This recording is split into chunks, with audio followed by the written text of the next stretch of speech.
If you get nervous when your phone is out of sight, you're an addict.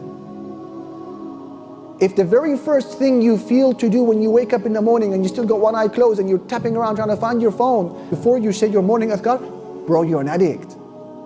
If it's the last thing you look at before going to sleep, you're an addict.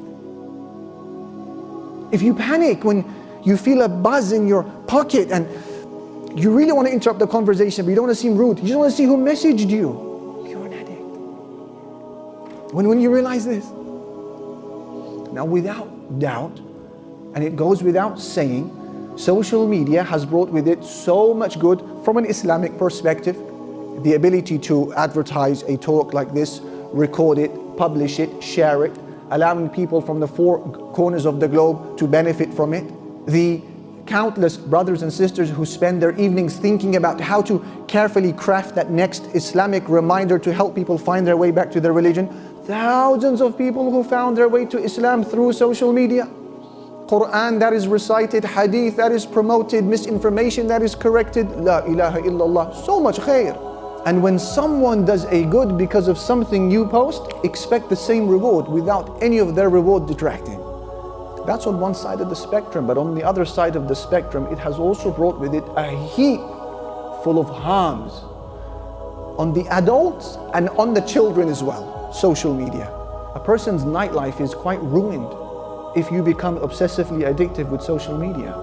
You can't sleep a proper full night anymore. These blue light emissions that you are absorbing all of the time, it affects your sleep rhythms.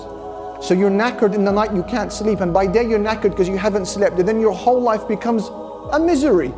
That's one thing. A second thing, think about your ability to be alone with Allah, alone with yourself. Young boys, young girls can't do that anymore because social media has, for the most part, removed that ability from us.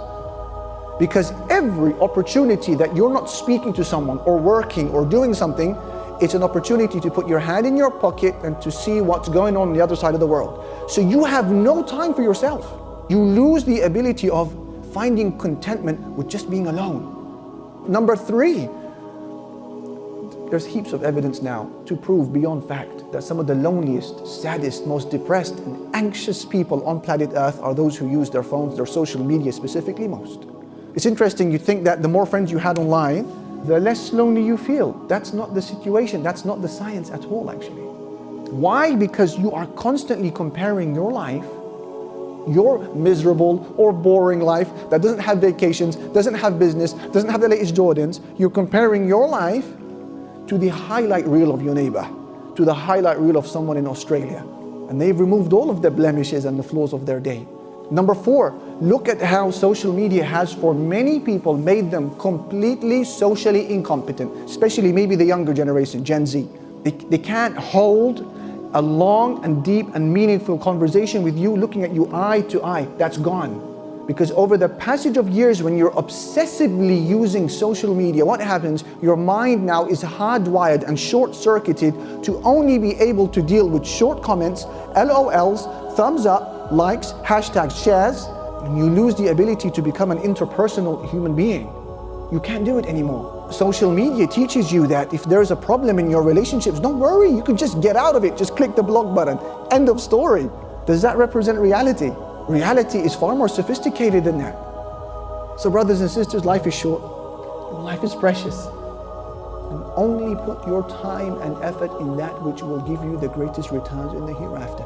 And about the FOMO, the fear of missing out, don't worry, you're not going to miss out. You can walk away from social media if that's what you've decided to do and you've concluded that it's harming you. You can walk away and guess what? You'll live a little bit happier too. And you'll still be relevant. And you still know what's going on in the news. And you'll still be relevant in the economy. And people still want to hire you as a professional. You're not going to miss out.